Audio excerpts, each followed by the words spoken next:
Good Morning San Antonio starts right now. Making news this morning, an area elementary school vice principal is in custody charged with injury to a child. Details on the case coming up. Plus, Texan and former Marine Trayvon Walker continues to be treated here in San Antonio following a prisoner exchange with Russia. Outside with live cam this morning, I had a few sprinkles on my way in downtown, closer to downtown actually, and we've got some clouds back in, hovering right around 70 degrees. Good morning, everybody. Happy Friday.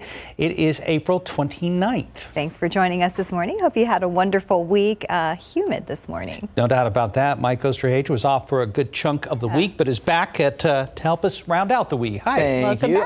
So you saw a little bit of rain. I did. I didn't. Didn't either. Yeah. And that's going to be the case again this morning. So. Is somebody playing a cruel joke on me? No, because there's actually a little bit showing up on radar right now, too, out in portions of the hill country. Lots of clouds out there. Yeah, don't be surprised if there is a little, however you want to call it, mist, some drizzle, actually a sprinkle. And that's what, if you look at radar right now, we do have a few of these out in portions of the hill country. Within the hour, Kerrville was actually reporting just a little bit of light rain out there, and this will continue to kind of slide up there to the north. Obviously, it's not going to be of any benefit necessarily, but it will make things kind of damp on the roads, and we could see some of those, like Mark was talking about, a couple of light sprinkles here and there. So the roads, there's the possibility to be a little damp, a little slippery. Temperatures 72 in town, 75 at Stinson, and we've got plenty of humidity out there with a frog in my throat this morning, as Steph was talking about, and that is definitely going to be sticking around. We also have a pretty decent breeze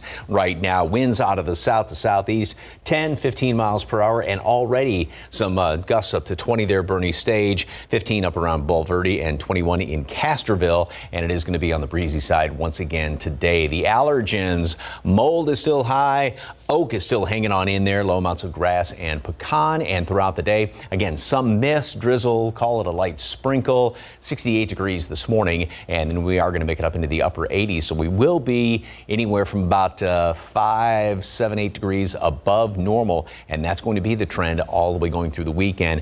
Slightly better rain chances over the next few days. Talk about that coming up in just a couple of minutes. Steph, Mark. Thank you, Mike. The Bexar County Sheriff's Office says an area elementary school vice principal is now in custody and charged after she lost control and attacked a 5-year-old student in her office. Now, according to Sheriff Javier Salazar, a mother told deputies that her 5-year-old son, who attends that school, was assaulted by the school's vice principal, 53-year-old Tara Coleman Hunter, in her office. Now, Sheriff Salazar says the incident happened back on April 22nd in Idea Elementary School in the 10,000 block of Creedwald Road. The sheriff says the son was then brought in by the sheriff's office to speak with a forensic examiner. His story was consistent with his mother's story. Deputies applied for a warrant for injury to a child and went to Hunter's home to make an arrest. Hunter is now charged with bodily injury to a child, a third-degree felony. Former U.S. Marine Trayvon Walker recovering right here in San Antonio this morning after a surprise release from a Russian prison camp. His release is now raising questions about other Americans imprisoned in Russia. Here's ABC's Stephanie Ramos. Trayvon Walker arriving back on U.S. soil. His parents there to greet him at Joint Base San Antonio in Texas. His mother Paula tweeting, "It's been a very exciting day for the Reed family." Congressman August Pfluger also on hand, posting these pictures to Twitter. Did he seem excited? Did he seem anxious? Kind of describe that. Well, it's a long journey, so he was obviously very fatigued. His spirit is incredible. He's a survivor. He's a fighter, and there's obviously health concerns with him. Reed held by the Russians for 3 years. His parents watching the dramatic prisoner swap that set him free, describing the moment to David Muir. With their son back home, Reed's family hoping to draw attention to other Americans held in Putin's Russia. WNBA star and Olympic gold medalist Brittany Griner detained since February for allegedly having hashish oil in her suitcase. Another American, former Marine Paul Whelan, has been in Russian custody since 2018, accused of being a spy, which he has denied. We will continue to do everything possible to bring Paul Whelan home. The president is focused on that. And we would say to him, we are going to continue to do everything possible to bring you home. Stephanie Ramos, ABC News, San Antonio, Texas. This morning, the war in Ukraine has claimed the life of an American. The family of 22-year-old Willie Joseph Cancel says he died fighting with Ukrainian forces while working with a private military contractor. We'll have more about him coming up at 5 a.m. Meanwhile, the head of the United Nations says Ukraine has become a, quote, epicenter of unbearable heartache and pain, end quote. Ukraine now dealing with the first Russian strike in the capital since Moscow's forces retreated weeks ago. Russia pounded targets all over Ukraine yesterday, including the attack on Kyiv that struck a residential high-rise and another building. The fresh attacks come as President Biden is asking Congress for billions of dollars to bolster Ukraine's fight against Russia. In Oklahoma, lawmakers there have given final approval to a Texas-style abortion ban that prohibits abortion after about 6 weeks of pregnancy.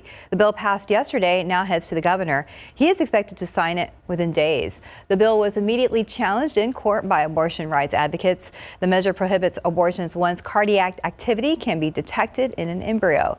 Like Texas, the bill allows private citizens to sue abortion providers or anyone who helps a woman obtain an abortion for up to $10,000. The U.S. Supreme Court allowed a similar law in Texas to stand. Southern Californians will soon experience the most severe water restrictions ever applied to the region. This past January and February were the driest 2-month period of a year beginning on record in the state. The dwindling water supplies have authorities racing to find solutions to a worsening crisis, including recycling wastewater for drinking. In Nevada, water levels are also alarmingly low at Lake Mead, which supplies the Las Vegas metro area with 90% of its water. At the same time, thousands of firefighters are fighting destructive wildfires in the Southwest. At least 166 homes have been destroyed in one rural county in northeastern New Mexico. And time now is 4:36 and about 71 degrees out there. Still ahead, details on a special dig mission for UTSA's Center for Archaeological Research. And here's a live look at Las Vegas, the site of the NFL draft, and a lot of big news so far. We're going to have the latest from the Cowboys, Texans, and a former Judson Rocket star. That's coming up next. Checking Transcode right now, very early on your Friday morning. Glad you're starting your day super early with us. 281 at St. Mary's look good. There's 90 at Couples. And things starting humid again this morning, but even a little warmer at 71 degrees. We'll be right back. Pro football coverage powered by Davis Law Firm. Now to the NFL draft, which began last night. Cowboys tried to move up in the first round. In the end, the team stayed at number 24 overall. They used their first pick to select Tyler Smith, a tackle out of Tulsa. They had a big need at that position after losing both Connor Williams and La'el Collins on their offensive line. And after the Texans scooped up Kenyon Green, Cowboys hope that Tyler Smith can fill the shoes of Tyron Smith someday. But the scouting report is he has a problem with holding penalties, just what the Cowboys do not need.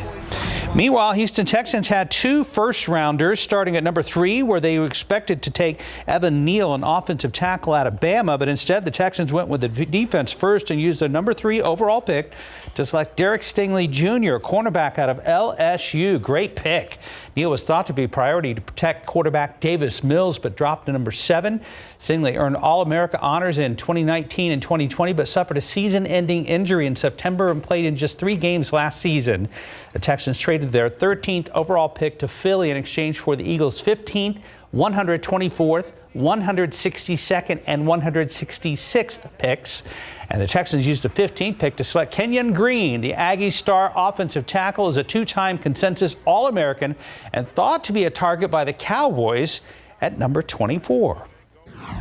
More about the NFL's number 1 draft pick in 2022, Trayvon Walker, a defensive end out of Georgia, expected to help turn around the worst team in the league, the Jacksonville Jaguars. They had the number 1 pick last night. Walker coming off his best performance as part of the 2021 college football playoff. He had a season-high 7 pressures in Georgia's victory over Alabama in the title game with a career-high 6 sacks in 2021.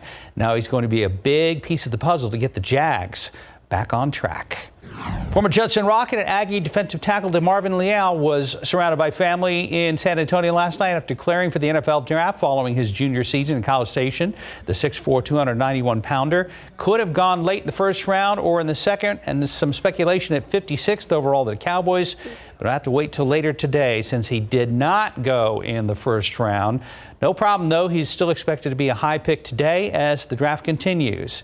And here's his message to San Antonio as we wait to hear his name called. Appreciate all the support. You know, y'all have had my back since, high school, even before then. And, to everybody that's not here at the draft party, still love you guys. Still, appreciate everything that everybody has done for me. And so just stay tuned. Later today, second and third round start at 6 p.m. live right here on KSAT. Now to baseball. After picking up their first home of the season, Mission's looking for 2 in a row last night, taking on Springfield Cardinals. No score, top of the second. Cards looking to jump out on top. Roberto Baldoquin with the shot to shallow center. Looks like it's going to fall, but Esteury Ruiz comes sprinting in, makes the diving catch for the out to the inning. Final from the Wolf. Missions win it 1-0. Way to go, guys. Yeah, that's good to see. And more draft drama later today. We'll see what happens. Yeah. Time now, 4:43 and 71 degrees for now. Still ahead, we're going to show you what new discoveries were made by a UTSA expedition to Natural Bridge Caverns. And next, a warning from a woman who says she was scammed while trying to rent a home. And welcome back at 4:46. A Michigan woman is telling her story of how she was scammed out of almost $1,000 trying to rent a home. ABC's Becky Worley has the details in today's GMA First Look. In this morning's GMA First Look, swindled by a rental scam. I was very upset, obviously. Ashley Rourke of Berkeley, Michigan, talking to her affiliate WXYZ, telling them she lost $930 trying to rent this house. She responded to an online listing, and she didn't suspect anything suspicious. People were quick to respond. The photos were all really nice. She says she drove by the home and talked on the phone with someone claiming to be a lawyer representing the owner. According to Ashley, he then put the pressure on, saying he had to go out of town soon. So he needed the first month's rent and security deposit to be sent quickly, all to get the paperwork and keys. 10 minutes after I was supposed to meet the person, they blocked my phone number. And coming up at 7 a.m., we'll tell you the red flags to look out for so that you can avoid this type of scam. With your GMA First Look, I'm Becky Worley, ABC News, Oakland, California.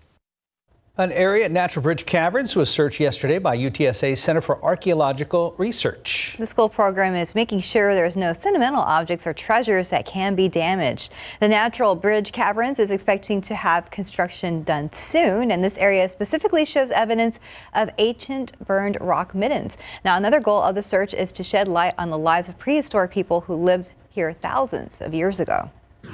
This site right here has been around since the Paleo-Indian era, or 10,000 years ago and more. And they have evidence of people being here. This is the second dig UTSA has conducted at Natural Bridge Caverns. All right, taking a look with traffic right now. See how things are looking out there. Highway 90 and Loop 410. See some flashing lights, and it looks like a construction arrow out there in that part of town. And there's 10 at Callan. A few folks out there trying to get a jump start on the Friday. And no problems for now. That's right. So I wanted to look at what is a burned rock midden. And it says here a typical burned rock midden is a low donut-shaped mound of heat-fractured rocks and other cooking debris that accumulated over time from many plant baking episodes that took place in a baking pit in the center of the midden. Does it have an image? So it just looks like almost like an earthen burn pit or something. Huh. So it would almost be like the little bonfire area instead of lining it with rocks. Cooking. It was something like that. So just a primitive oven. Yeah. One of the interesting finds, Eric. Interesting. And Natural Bridge Cavern is so cool. It is neat. And the temperature's actually down.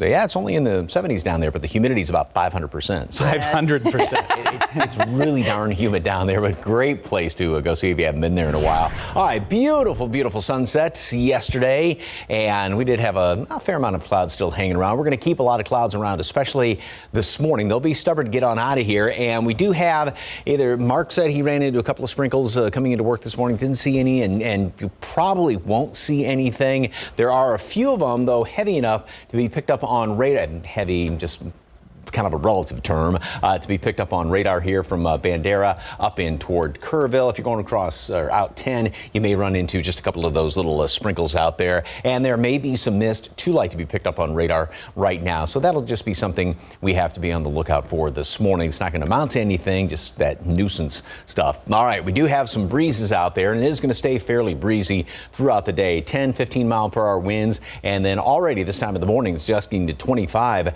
at Hondo, 16 Rio Medina, and 26 mile per hour wind gusts at Lost Maples, 18 down there at Stinson, and winds will be gusting 25 close to 30 miles per hour later on today. So a lot of stubborn clouds hanging around here this morning. Temperatures will drop a degree or two into the upper 60s and will stay steady through most of the morning commute with a couple of sprinkles, some mist and or drizzle, and then we'll slowly creep up into the mid and upper 70s throughout the rest of the morning. We'll start to see some sunshine by late in the morning, make it up to 80 at noon. And we're going to top off on the warm side. Normal high temperatures this time of year are in the low 80s, where we will be in early afternoon, but we get up into the upper 80s, and of course, in your neighborhood, you get a little more sunshine. You may be even warmer than that. And also the humidity is going to be staying up through the weekend and into next week. So we're not really going to get any breaks.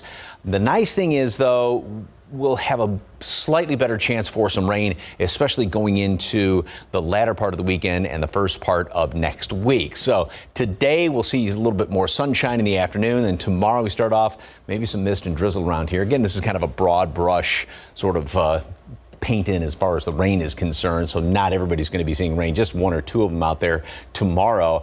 Sunday, about the same situation in the morning, slightly better chance for a shower in the afternoon, and then going into late Sunday and Monday, a couple of showers and thunderstorms, at least to start off the day, and one or two of them left over into the afternoon hours. Not fantastic rain chances, but like I said, slightly better, especially going into the latter part of the weekend and the first of next week. 80 at noon today, mostly cloudy skies, a lot of stubborn clouds. Again, be on the lookout for some mist. There's a little sprinkle around here this morning, and then 88 for a high temperature later on today, partly cloudy skies. It is going to be breezy tomorrow.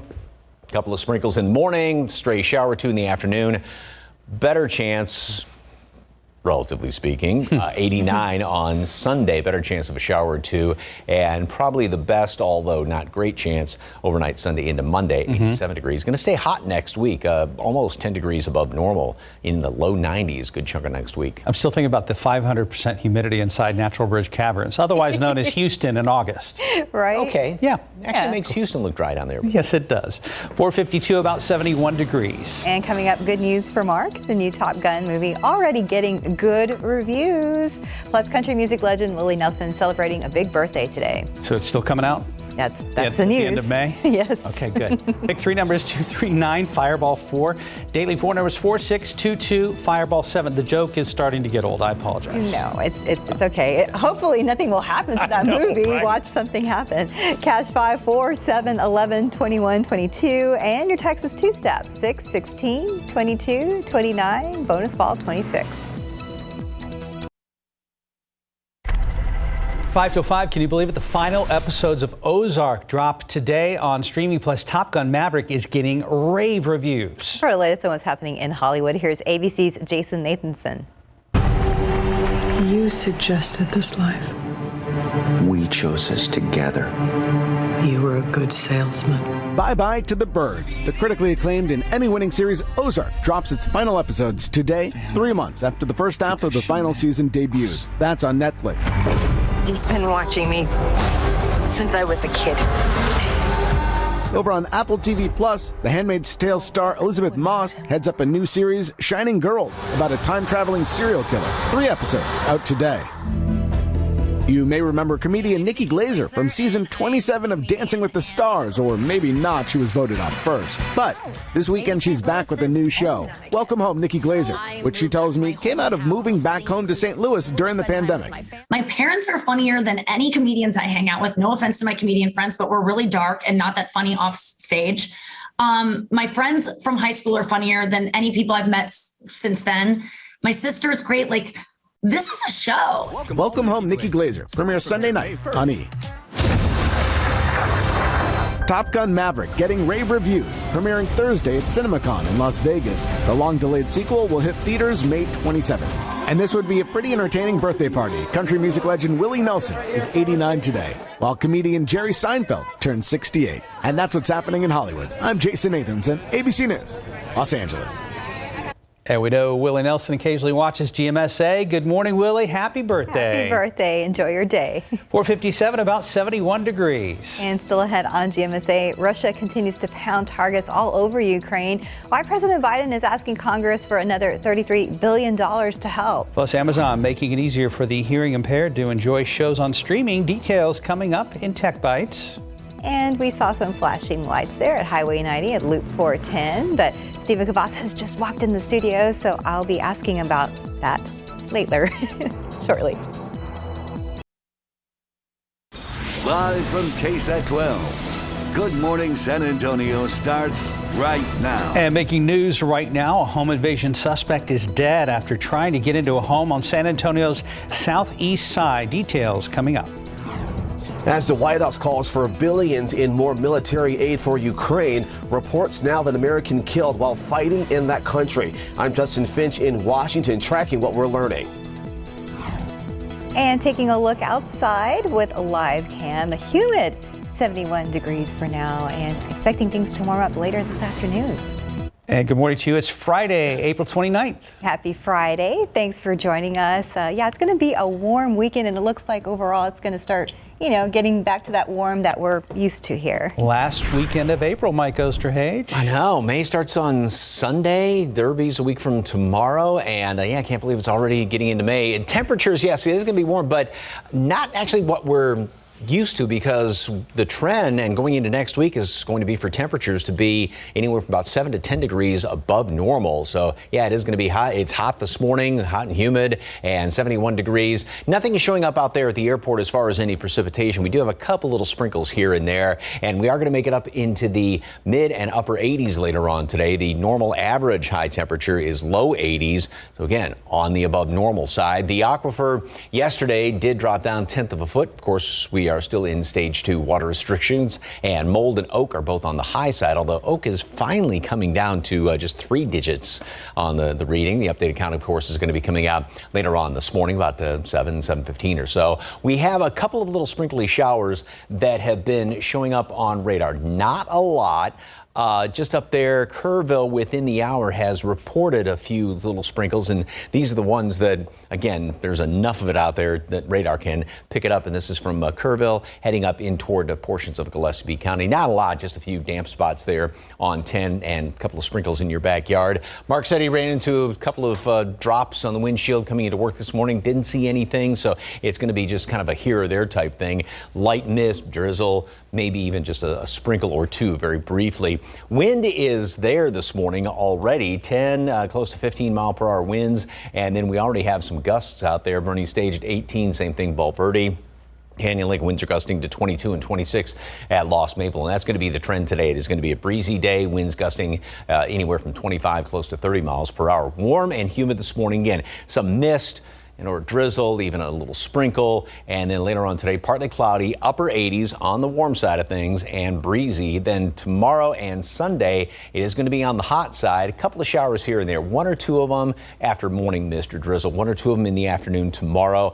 Slightly better chance on Sunday, and I think the better chance, although not great, is going to be on Monday. A couple of showers and storms, and it is going to be hot throughout most of next week. All those numbers coming up in a couple of minutes. Traffic Authority, Stephen Cavazos. Morning, sir. What's going on? Welcome back, Mike. Well, right now we are taking a look at US 90 at Loop 410. Steph did say she was going to ask about this. Well, the good news is those crews have wrapped up. What we were looking at here was just some road work that was finishing. And again, it's been a pretty easy commute for a lot of these drivers that I've been checking the TransGuide cameras at. But let's get that look at the map, because while we're seeing some stalls here in the metro area along I-10, a little bit closer to the downtown area, the concern is not really here in town. It's going to be down here along I-37 as if you're driving toward Pleasanton. Check this out. This crash, according to TxDOT, was reported around 3 this morning. Now, we know that this is a major crash, but we see the southbound lanes are being impacted right there at FM 536. 2 lanes are blocked. Typically, what we like to do is show those travel times if you're heading into the San Antonio area, but we're going to change it up this morning, especially for our friends that are heading to Pleasanton. Pleasanton, because you're going to expect more than an hour's worth of drive time right now. You can see that in red reflected right there. But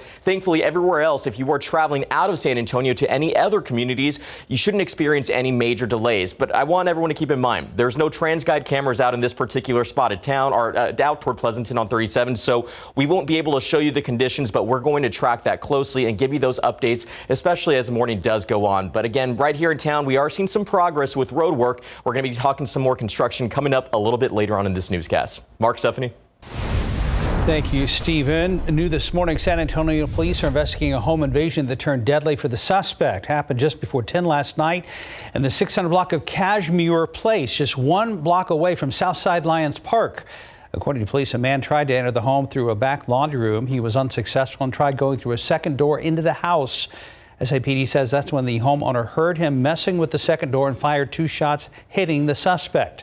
That suspect was taken to a hospital. However, police say he died on the way there. Officers and detectives are now investigating. And police say no one was seriously hurt in a shooting involving an off-duty Bexar County Sheriff's deputy. Police say a woman fired at least 1 shot inside at a home on Autumn Pass around 9 o'clock last night. That's on the city's west side. The off-duty deputy and the woman were the only ones in the home at the time. Investigators say a bullet went into a neighbor's home. Minor injuries were reported at that home. However, details were not released. Investigators say that family violence charges could be filed.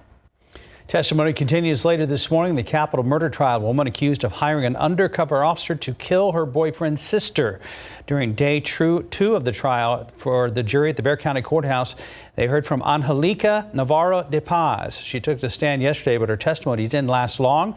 Judge dismissed the jury after Navarro de Paz's attorney asked her about his claims against her family, hit claims against her family. My apologies. However, jurors did hear a taped conversation between her and the undercover officer she allegedly hired to kill her boyfriend's sister.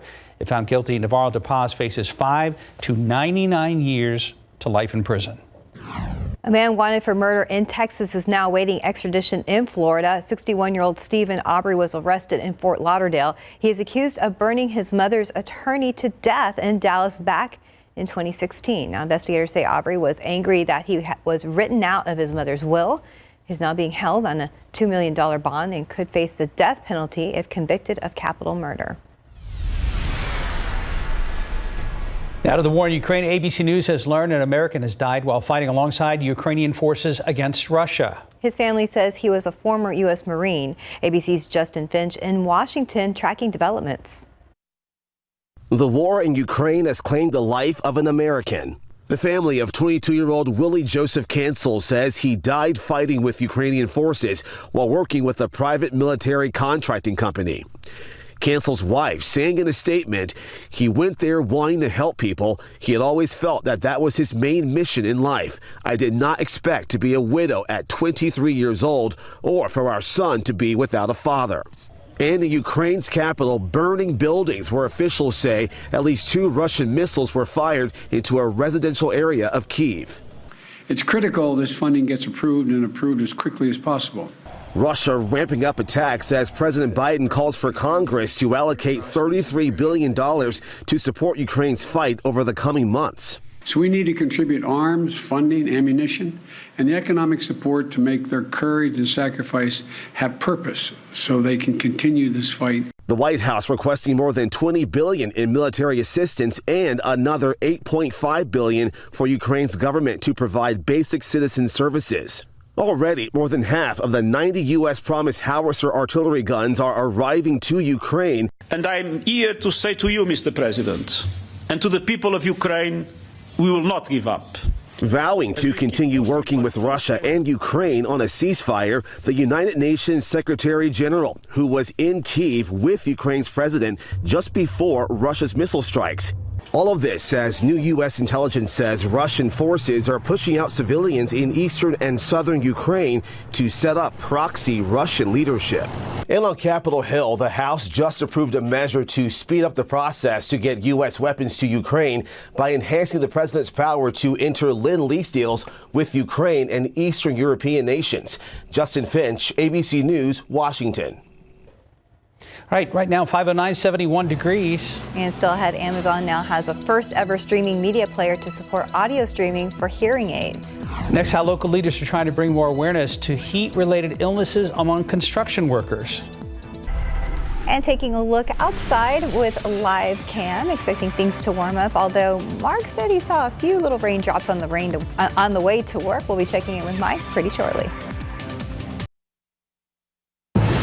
Welcome back, 5:13 Friday morning. The summer heat not far away here in South Texas. And that's why Council 2 district members are trying to bring awareness to heat-related illness among construction workers. So District 7 Councilwoman Ana Sandoval and District 4 Councilwoman Adriana Rocha Garcia have proposed creating a task force on heat illness prevention for construction workers. Sandoval says there may be more construction projects for San Antonio in the coming months, so the protection of the workers is a priority.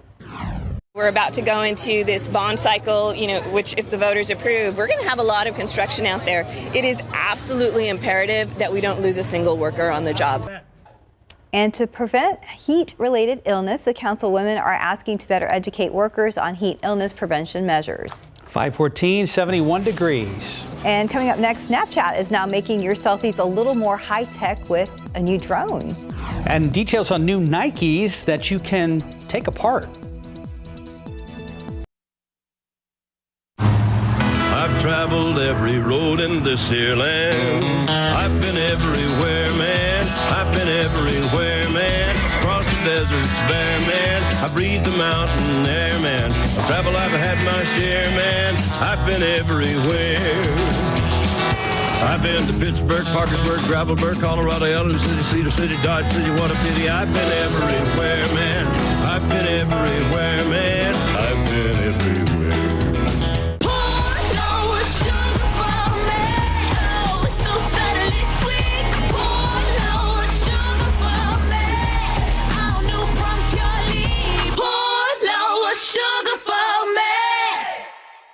For intelligent identity protection, Smarter is Identity IQ. Smarter is protecting what's yours with real-time monitoring and alerts for all 3 credit bureaus. For 5 times intelligent identity protection, visit IdentityIQ.com to save 15% on your first year. In today's Tech Bites, Amazon is making it easier for people with hearing loss to watch television. They can now connect hearing aids directly to the Amazon Fire TV Cube. The second-generation Cube supports Bluetooth-enabled Starkey hearing aids. No additional third-party device or adapter is needed. Next, a new camera that could change how we take selfies. The Pixie is being called the first-ever flying camera. A button on the device sends it into one of 4 preset flight paths. While airborne, it shoots pictures and video that automatically transfer to the user's Snapchat memories. And finally, Nike's near fully recycled shoe that's designed to be disassembled. The shoe called the Link can be assembled in 8 minutes. When it's time for a new pair, you simply take it apart and recycle the pieces at a Nike store. The Link arrives in June. Those are your Tech Bites. Have a great day. Did we hear a price? I don't think we heard a price. No, we didn't hear a price, but I'd be afraid to lose pieces. I know, right? And the phone, the phone that flies away to take selfies? Yeah, I'll never see it again. Something else to lose. 5:18, 71 degrees. Let's go ahead and check back with Stephen Cavazos. Yeah, welcome to the future. Yes. Let's get a look at the roadways. US 90 at Couples. Things look fine right now. We haven't really spotted major issues here in town. You can see the roads look pretty calm and quiet at 281 South at Loop 410. Not spotting any issues here in town. However, we want to take you right to the map because the big issue we are tracking is right here off I-37 southbound at FM 536. We do have a major slowdown in that direction due to a crash. We know that 2 lanes are blocked at this time, and you can see that stretch of red that just continues to stay steady. So watch out there. We know that this is going to be impacting drivers' commute, especially if you are heading out of town to Pleasanton. Right now, we are seeing some minor improvements, a 53-minute drive time to that area. But there is also road work that's going to be finishing up there today, or taking place, I should say, or that has already wrapped. Pardon me, I-37 southbound at Atascosa County. That is current, and it did wrap yesterday. So this is outdated. We're going to update this a little bit later on in the newscast, but want to see if we can go ahead and toss that QR code because this does have all the latest traffic closures that are taking place in your area. Open your camera app and scan that QR code. Of course, that will take you directly to the KSAT traffic page, and that will have anything that could be impacting your drive time. Guys. Thank you, Stephen. Thank you. Well, that's pretty behind you with the clouds. The Caribbean somewhere over Hawaii? Actually, where is that? That was here. Oh, here. Okay. Yeah, after that, just kind of solid cloud layer in the morning, things did decide to break up a little bit, and great view of some of the layers, some of the looks like alto stratus clouds here, and then a few cirrus clouds, those high ones off in the up high, obviously, and great little picture there. Yeah, we'll have more in the way of some clouds this morning, and then breaking up, and we'll see maybe some of those layers later on today. We got plenty of clouds out there right now, and some mist, some drizzle, even a couple of sprinkles. Also a hint of fog over here heading in towards Seguin. They're reporting just a bit of fog, but we do have a fairly decent breeze out there, so I don't think it's going to be very widespread. Everywhere else, just 10 miles visibility. Here's what is being picked up on radar, and even perhaps a couple of sprinkly showers here right around about the dividing line between Medina County and Uvalde County, and then up around Kerrville, Bandera counties. There's been a couple of sprinkles that have been reported up here, and as you can see, just a few of them are showing up on radar right now. Not anything of any consequence, just enough to maybe make the roads damp, and then a few of them here and there in town. So don't be surprised if there is a little bit of mist or a sprinkler or two as you drive into work or school this morning. Also, and as I mentioned, we've got a decent breeze out there, so fog, even though there is a patch of it around Seguin, is not going to be a huge issue. 23-mile-per-hour wind gusts at Canyon Lake, 23 also Los Maples, and 18 at Rio Medina. So, and then sustained winds roughly 10 to 15 miles per hour this morning, and that's going to be the situation throughout the rest of the day with those breezy conditions. A lot of clouds hanging around here this morning. The 10% is just to take into account mist, drizzle here or there, or a sprinkle. Keep the clouds pretty thick all morning long. You'll start to see a few holes in the clouds, some sunshine breaking through by late morning, and noon be up to 80 degrees. And again, the winds out of the south primarily 10, 15, 20 miles per hour, gusting on top of that at times 25 to 30 miles per hour. And then we are going to be topping off at 88 later on today, which again is about, say, 6-7 degrees above normal in the low 80s right now. Normal low temperature is 62, and we're going to be on average about 10 degrees above normal all the way through next week. And high temperatures, and the average right now is 83 degrees, and just couple of extra clouds on Monday, and that slightly better rain chance will keep temperatures only in the upper 80s. But starting tomorrow all the way through next week, we're going to be averaging 90 degrees. So anywhere from 5 to 10 degrees above normal for the high temperatures. So it is unusual for the first week of May to be that warm. 80 today at noon, mostly cloudy skies. Again, the clouds are going to be stubborn around here this morning. And then later on today, we're going to make it up to 88, partly cloudy. It will be breezy today. Again, those winds gusting at times 20, 25, close to 30 miles per hour. A stray shower or two, other than the morning mist and drizzle, one or two of them tomorrow, especially heading into the evening hours. Sunday, slightly better chance. I've got just 20% both days around there. Same thing on Monday. Monday would be a little bit better chance for a shower or two. Don't get really excited about this rain chance, though. It's not going to be a big event. Somebody may get some free lawn watering out there, and that'll be about it. And on Monday, the world's like purple lightning taking place there, too. It's going to be a crazy day. I don't know if it's going to be War of the Worlds or not, but yeah. Maybe a little calmer of a Monday. Hopefully. Not Tom Cruise running around trying to save the world. 523, 71 degrees. And up next to your morning spotlight, a new Jurassic World Dominion trailer drops, plus a look at a newly remastered and remixed Prince concert. The latest Jurassic World movie gets a new trailer, plus a Prince concert from 1985 resurfaces. Here's CNN's Douglas Hyde with the Hollywood Minute. A baby raptor? I made a promise we would bring her home. You made a promise to a dinosaur? Yeah. What? The new trailer for Jurassic World Dominion shows the original Jurassic Park trio teaming up with Chris Pratt and Bryce Dallas Howard for a new adventure. Jeff Goldblum, Laura Dern, and Sam Neill are all back for the final installment of the blockbuster franchise, which arrives in theaters June 10th.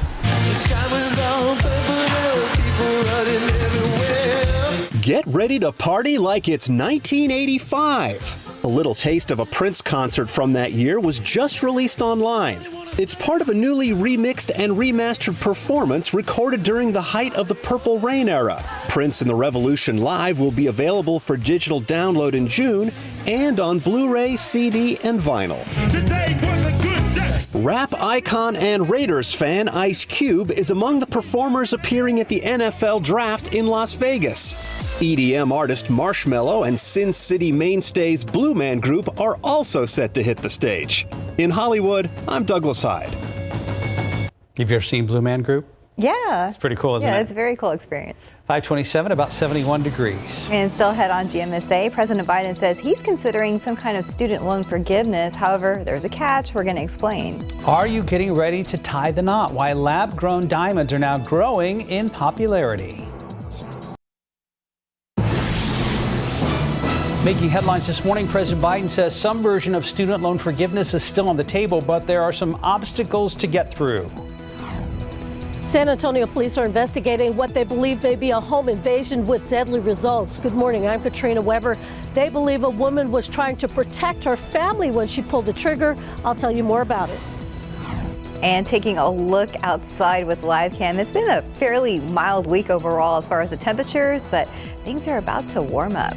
Good morning. It's Friday, the 29th. Thanks for joining us. I hope you had a wonderful week. And Mike is back to give us the news about this weekend. Yeah, it's going to be pretty warm and humid this weekend. It's warm and humid right now. Lots of clouds, and we are looking. This is the I-10 410 camera looking up toward the north I-10 outbound medical center over here, and you may run into some mist, drizzle, and or a little sprinkle here or there. Mark said he ran into some this morning. Didn't see any on the windshield coming into work. Temperature right now is 71 degrees and dew points at 66, which means there's a lot of humidity out there. Wind out of the south, primarily at 11 miles per hour. Fairly decent breeze around the area this morning, and we do actually have a couple of light little sprinkles that have been showing up, and almost everything is sort of fizzled on out right now. This is Kerrville up in toward Gillespie County. Not much out there, but again, just enough, and just heavy enough, if you will, to be picked up on radar. But most of it, if there is anything, is going to be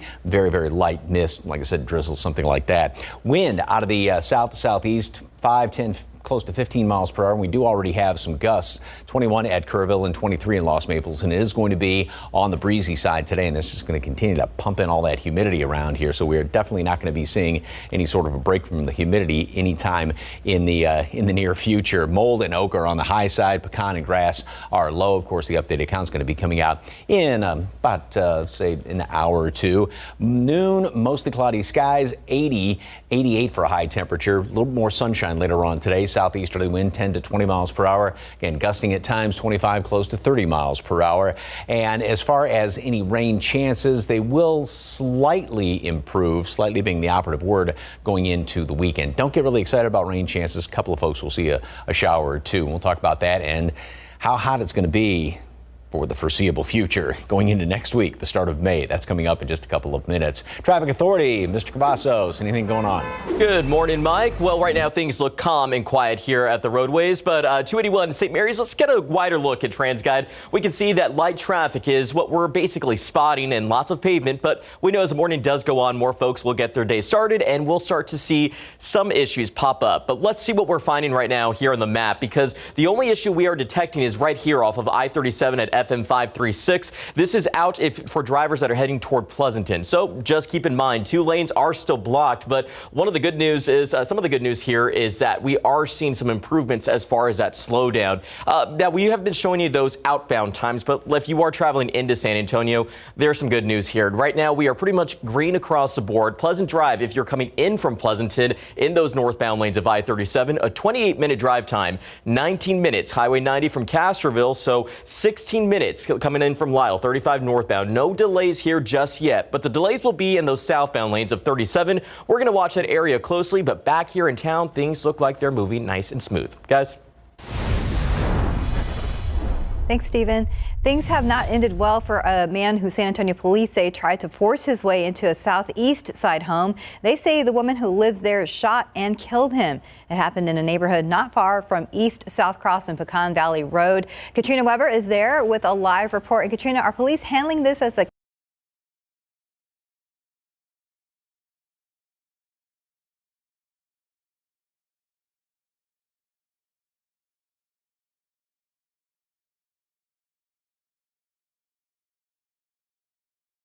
still investigating, but we know that right now the woman in that home is not facing any charges. She told police she was facing the possibility of a stranger harming her or her family when she pulled the trigger late last night. That woman, who's in her 30s, told police a man had broken into a laundry room at the back of her home around 10 last night and was attempting to get through a second door when she shot him. Her home is in the 600 block of Kashmir Place, not far from East South Cross. Police say the woman and her 3 children were inside the home at the time. The man, who they call an intruder, was hit in his chest by the gunfire, then died as he was being rushed to a hospital. Now, detectives did spend some time questioning that woman, and they are continuing to investigate this case today. Reporting live on the southeast side, Katrina Weber, KSAT 12 News. Thank you, Katrina. Imagine what student loan forgiveness would mean for you or your family members. Americans have an estimated $1.6 trillion in such debt. The president says he might try to forgive some federal student loans. And as CNN's Amy Kiley reports, the problem is experts say that could increase inflation. I am considering dealing with some debt reduction. President Joe Biden says he plans to announce his decision on federal student loan relief within the next couple of weeks. Members of his own party are asking him to forgive $50,000 per borrower. That could help them in the midterms. I am not considering $50,000 debt reduction, but I'm in the process of taking a hard look at whether or not there will be additional debt forgiveness. Biden campaigned on forgiving a fifth of that amount, waiving what some students owe for undergraduate studies at public schools, and making community college free. He hasn't been able to do those things yet, but he has forgiven more student loan debt than any other president. And he's allowed borrowers to pause payment without interest during the pandemic. There's been no conclusion of any process internally yet. The catch with loan forgiveness is inflation. Canceling all federal student debt would increase the inflation rate by 0.1 to 0.5% over a year. The current proposals wouldn't go that far. Means testing could further lessen the impact, and Biden says he's open to that. The problem is Americans are already dealing with high prices. You've seen the war interrupting all kinds of things, supply chains, creating inflation. That has a knock-on effect for companies. It makes prices higher. Consumers start to feel that. The Federal Reserve says it plans to raise interest rates to control inflation. That has some economists worried about a recession. I'm Amy Kiley reporting. Gun violence in the U.S. rose during the first year of the COVID-19 pandemic. According to the new study, there were roughly 4,400 excess deaths linked to firearms between March of 2020 and the following February. There were also more than 10,000 non-fatal injuries. The findings came from data collected by the nonprofit Gun Violence Archive. 4 states, New York, Illinois, Michigan, and Texas, accounted for most of the shootings. Researchers cannot say if COVID-19 itself factored into the increase of gun incidents compared to other issues, including civic unrest. Mark Zuckerberg had a good day yesterday. The Facebook founder made $11.5 billion. That's after Zuckerberg's windfall. After shares of Meta, the parent company of Facebook and Instagram, shot up nearly 19%. He was already worth about $65 billion. Investors were pleased that user numbers grew during the first quarter, but as a whole, Meta shares are down 38% for the year. That's a good day for Mr. Zuckerberg. Very good. Time now, 5:38 and 71 degrees for now. Still ahead, thinking about an engagement ring? We'll tell you why demand for lab-grown diamonds is on the rise. And a breakthrough discovery giving hope to people who stutter. That's coming up next. Outside with Live Cam, thanks for starting your Friday with us. We're going to check back in with Stephen Cavazos coming up. 5:41, welcome back. Many have struggled with chronic stuttering, including President Joe Biden and actors James Earl Jones and Bruce Willis. There's no cure for the speech issue where sounds, syllables, words, or phrases are disrupted. However, as Ursula Perry reports, there's been a new discovery that takes us one step closer. Communication, socioeconomic status, even employability. The challenges for people who stutter are profound. Some believe those who stutter have lower intelligence, or the stutter is the result of a childhood trauma. This has all been proven to be false.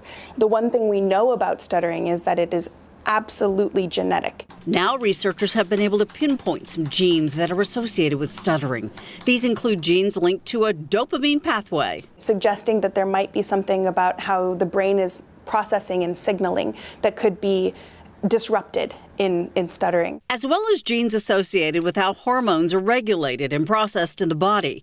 Professor Below and colleagues inputted all of these sets of traits into a data bank with 100,000 genetic samples. And we're able to identify almost 10,000 people who our algorithm predicted might stutter. Including co-author of the study, Robin Jones. The stuttering that I had, it began around 4 years of age. For people who stutter, they know exactly what they want to say, but they're not able to say it. And now this may be the first step in giving them that voice. Communication is a quintessential aspect of the human experience. The researchers have now partnered up with 23andMe, a genomics company, and what they're looking at is the DNA for about 100,000 people who identify as those who stutter, as well as 1 million others who do not, to find out if there are any additional genes to consider. Ursula Perry, KSAT 12 News. 543, about 71 degrees. Coming up next, we're going to show you how sales of engagement rings are going up thanks to a rise in manufactured diamonds. And welcome back. It's 5:46 in your morning consumer headlines. The Russian invasion of Ukraine is hitting McDonald's in the wallet to the tune of $127 million last quarter. The fast food giant temporarily shut down its locations in those countries last month because of the war. However, officials say they would still pay those employees. Those salaries, leases, and other supplies racked up about $27 million in expenses. The remaining amount, about $100 million, comes from food and other items that will have to be disposed of. There are nearly 1,000 McDonald's in Russia and Ukraine, which account for 9% of the company's 2021 revenue. McDonald's showed growth globally with a nearly 12% hike in sales during the last quarter. Sales of lab-grown diamonds are surging. They look the same as naturally occurring mined diamonds, but the price tag is a lot cheaper. One industry analyst says March data showed sales of engagement rings featuring a manufactured diamond jumped 63% compared to last year. The number of engagement rings sold with a natural diamond declined 25% over the same period. In February, the data showed the number of rings sold with factory-made diamonds surged even more to 80% compared to a year earlier. Over that same period, natural diamond engagement ring sales fell by 13%. And it looks like there's problems off of I-37 in Houston. Let's check in with Steven. Got a car sideways out there or something. Yeah, right now TxDOT has that listed as a stalled vehicle. We're not seeing this cause major issues on our map, but of course we want drivers to be alert, not alarmed. But keep in mind, there are first responders out there. And also out of the shots, you can get a look at what we are seeing right now. It does look like there was some assistance that they're receiving, possibly from a TxDOT Hero truck. So this is some good news for that driver that may be experiencing that trouble out there. But as you can see, the lanes of traffic look like they are moving. So let's go ahead and take you right to the map, because that is in the southbound lanes of 37 right there at Commerce Street. No delays just yet, but let's take you down a little bit further south here, because where we have been spotting delays right here, 37 southbound at FM 536. 2 lanes blocked due to a major crash, but you can see if you've been with us, we've been seeing a lot of red out there. Thankfully now it's just a lot of green on the screen. So some good news. Hopefully that will be wrapping up pretty soon, but wide look at the map at this hour. No other problems to report just yet, but keep in mind we're still keeping our eye on some road work. Roadway repairs out at State Highway 181 is current up until Saturday, April 30th. That's tomorrow. Keep in mind this will start at 7 in the morning and wrap at 7 in the evening. There'll be an alternating lane closure in both directions from I-37 to the Wilson County line, guys. And your first incident there, the wrecker's on the scene, so it shouldn't be there much longer, hopefully. Hopefully not. That's very Right, quick. thank you, Stephen. Thank you. Another great looking Yeah, picture that's yesterday. pretty. More This clouds. was from the sunrise in the Hill Country when we still have plenty of those clouds hanging around here. And that's going to be the situation again this morning. Limited sunshine this morning, but then more this afternoon. That's really going to help to heat things up. Once again, we're looking up in toward the medical center there. This is I-10 heading out of town, looking out to the northwest, and road appears to be dry. We're not seeing any mist out there. We've got a little bit of some light sprinkles. I mean, you can hardly even see it on this wide view, but out here around Bandera, heading up in toward, we earlier this morning had a couple of showers that were reported, very light showers around Kerrville, 1 or 2 of them around Bandera. That's basically it as far as anything detectable. Now, we may see some mist, some drizzle out there. So the roads could be kind of damp here and there. Just watch it as far as any of that mist, because it's not enough to wash off all the dirt and dust and everything off the roads, and oil. So that is, in a situation like this, that's why the roads can be very slippery. 71 degrees right now, 69 Bulverde, 70 Helotes, and mid to upper 60s in the hill country.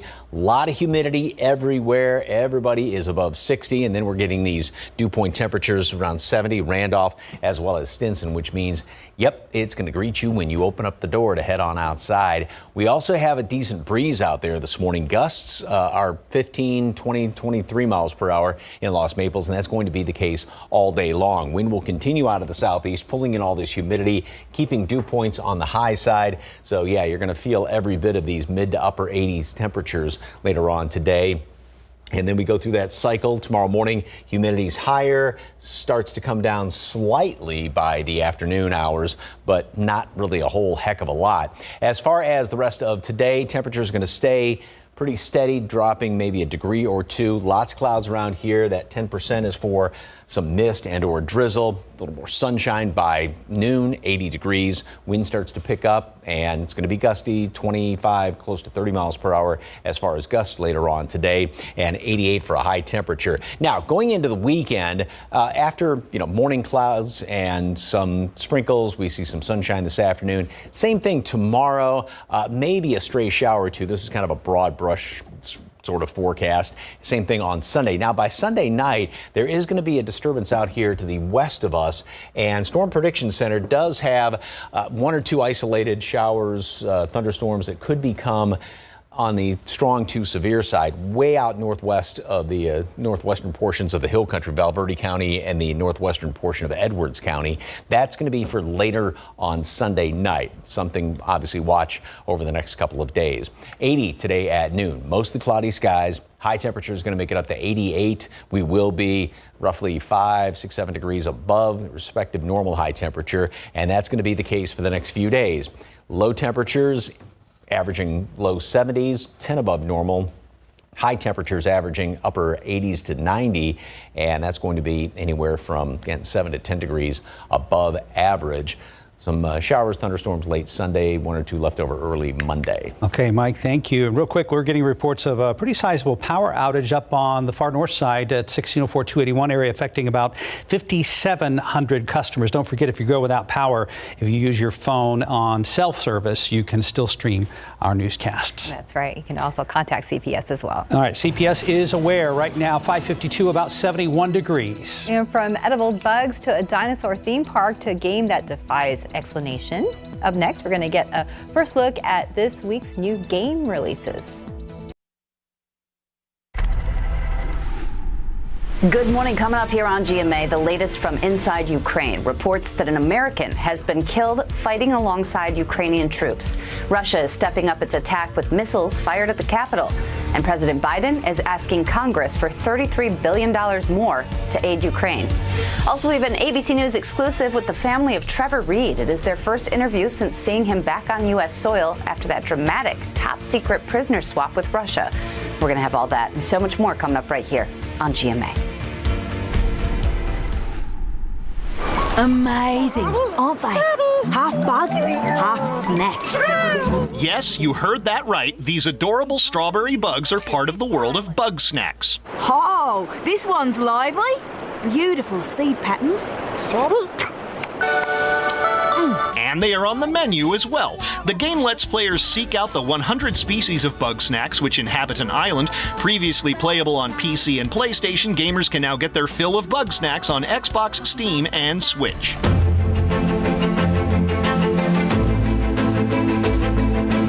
Here's an idea. Let's build a dinosaur theme park where the attractions don't eat the guests.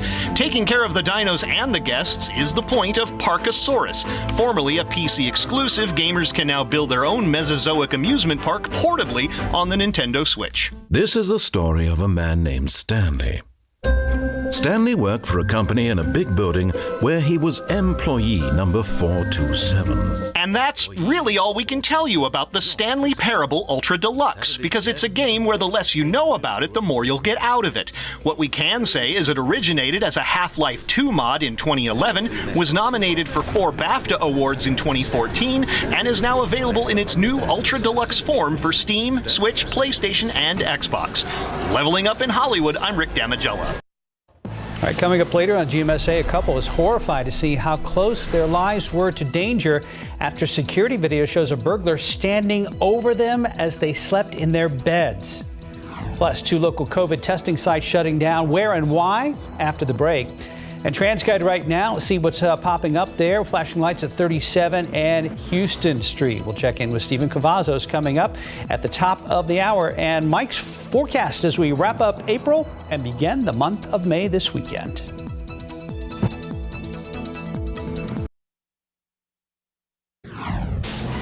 As San Antonio police continue to search for answers in the suspect, the names of one of the victims of a fatal shooting in a parking lot on Fredericksburg Road has been released. An elementary school vice principal is facing a felony charge after she's accused of hitting a child. We have the latest on the Bexar County Sheriff's Office investigation. And outside with live cam, we wrap up the month of April this weekend, and we are tracking a power outage on San Antonio's far north side. Live from KSAT 12. Good morning, San Antonio starts right now. Good morning. It is Friday. It is April 29th. Want to make you aware that we are aware of a power outage along Loop 1604 just east of 281 on the far north side, affecting just under 6,000 customers. We don't know why, but it is in effect as of about 10 minutes ago. Yeah, that's about 2 active outages. I guess that's what it equals, and CPS is aware right now. They are. All right, as we transition to Mike Ostrich back to end the week with us after being off for a few days, we want to wish a happy birthday to country music legend Willie Nelson. Happy birthday. How old is he now? 89 today. Wow. Yeah. Still going strong. Keeps on trucking. I would still love to hear him in concert. But all right, this morning as you head out, it's very warm, very humid out there. A little bit of mist, a little bit of drizzle here. There, you said you saw 1 or 2. For about a mile or 2. Okay. And that you may run into. We don't see anything on radar anymore, and there aren't any reports of it, but that doesn't mean you won't run into it in your neighborhood. Lots of clouds out there. We're looking over toward the smokestacks. This is the I-10-410 camera, looking off toward the quarry market right there. And yeah, we're going to keep a lot of those stubborn clouds hanging around here. Earlier, we did see a few sprinkles that were heavy enough to be picked up on radar up around Kerrville. Had reported some earlier this morning. Bandera, there maybe you can see 1 or 2 little specks there, but that's pretty much sort of fizzle on out. Like I said, otherwise it's just going to be some light mist or drizzle this morning. 71 degrees in town, New Braunfels, 72 Port SA, Helotes at 70, and mid upper 60s in the hill country, and a lot of humidity thanks to these winds coming in here out of the southeast. Fairly breezy for this time of the morning, anywhere from 5-10, close to 15-mile-per-hour winds. And then we do have some gusts on top of that, 23 at Lost Maples, 20 at Kerrville, as well as in Canyon Lake. And that's going to stay around throughout the rest of today. We're going to have gusty winds, sustained about 15-20 miles per hour, gusting 25 to 30 miles per hour. Mold and oak are on the high side. Oak, I think we're finally in the waning days of that, but still kind of sticking around here. Pecan and grass are low. And throughout the rest of the morning, we'll drop down, stay steady, drop down a couple of degrees into the upper 60s. And again, that decent breeze, some mist here or there, a lot of stubborn clouds this morning, and then we will start to see more sunshine squeezing through by noon, 80, and then top off at 88 degrees. So anywhere from about 4, 5, 6 degrees above the respective normal, 88, and plenty of humidity, so you definitely feel that. Now, over the weekend, it's going to stay very warm. Couple of showers here or there, maybe a few thunderstorms, not great chances of rain, but at least some folks will see some. We'll get that all sorted out in just a couple of minutes. Traffic Authority, Stephen Cavazos, saw some problems a little while ago. Is that still out there? You know what? Now we're seeing some progress, Mike. 35 at 37. Things are moving at this hour as we're getting closer to that morning rush. Let's get a wider look at TransGuide and show you how the morning is shaping up. 35 at Evans, we are seeing some light traffic there, as 37 at Jones Avenue, just a little bit more pavement. But we did have some trouble here off of 37 southbound, right there near Commerce Street. Now, that was a stalled vehicle, and we saw some flashing lights and what appeared to be a wrecker on the scene already working to assist that driver. And I can tell you, we are not seeing those flashing lights anymore. So that means that stall is already cleared. So good news. Let's get that wide look at the metro area at 6:03. Thankfully, no other problems to report just yet. It does appear a crash may have popped up, though, here off of 281. We'll check that out in just a moment. But there was a pretty serious crash off of I-37 southbound. Not seeing that on the KSAT side anymore, so just be careful either which way. Let's get a look at those travel times. If your destination is the Alamo City, we are green across the board, but the usual slowdown, 281 southbound and Bulverde, a 28-minute drive time. Other than that, things are looking nice and calm, but for how long? Well, we'll have to see how that turns out, but we're going to have more construction updates coming up a little bit later on. Guys? Thank you, Stephen. New this morning, one of the victims of that deadly shooting on Fredericksburg Road this week has now been identified. The medical examiner's office say the victim's 40-year-old Evan Scott. He and two women were sitting inside a car in a parking lot between a bar and an apartment complex when police say someone pulled up and fired multiple gunshots inside their car. Scott and one of the women died. The other was taken to a hospital. Right now, police have very little to go on. SAPD is asking anyone who may have seen or heard anything, even captured anything on security or ring cameras, to please call police. And we're getting a first look at an area elementary school vice principal charged with assault after she reportedly lost control and attacked a 5-year-old student in her office. Now, we have 53-year-old Tara Coleman Hunter here. That Sheriff Javier Salazar says the incident happened last Friday at the Idea Elementary School on Crewald Road. According to Salazar, the child's mother told deputies that her 5-year-old son, who attends the school, was assaulted by Hunter in her office. The sheriff says her son was then brought in by the sheriff's office to speak with a forensic examiner who says his story was consistent with his mother's account. Now, deputies applied for a warrant for injury to a child and went to Hunter's home to arrest her. Hunter is now charged with bodily injury to a child, which is a third-degree felony. In top stories this morning, police say no one was seriously hurt in a shooting involving an off-duty Bexar County Sheriff's deputy. SAPD says a woman fired at least one shot inside a home on Autumn Pass around 9 o'clock last night. It's on the city's west side. The off-duty deputy and the woman were the only ones in the house at the time. Investigators say a bullet went into a neighbor's home. Minor injuries were reported at the home, but details were not released. SAPD says family violence charges could be filed. Testimony continues later this morning in the capital murder trial of the woman accused of hiring an undercover officer to kill her boyfriend's sister. Now, during day 2 of that trial, a jury at the Bexar County Courthouse heard from Angelica Navarro de Paz. Now, her testimony yesterday didn't last long. The judge dismissed the jury after Navarro de Paz's attorney asked her about threats against her family. However, jurors did hear a taped conversation between her and the undercover officer she allegedly hired to kill her boyfriend's sister. If found guilty, Navarro de Paz faces 5 to 99 years in prison or life in prison. Man wanted for murder in Texas now awaiting extradition in Florida. 61-year-old Stephen Aubrey was arrested in Fort Lauderdale. He's accused of burning his mother's attorney to death in Dallas back in 2016. Investigators say Aubrey was angry that he was written out of his mother's will. He's now being held on a $2 million bond and could face the death penalty if convicted of capital murder. The defense attorney that was killed defended her mother and on that case. 6:07 right now.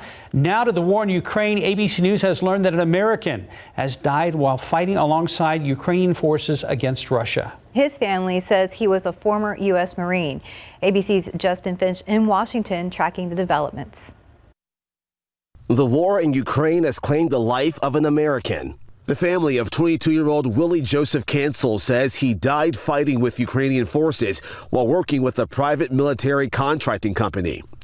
Cancel's wife saying in a statement, he went there wanting to help people. He had always felt that that was his main mission in life. I did not expect to be a widow at 23 years old or for our son to be without a father. And in Ukraine's capital, burning buildings where officials say at least 2 Russian missiles were fired into a residential area of Kyiv. It's critical this funding gets approved and approved as quickly as possible.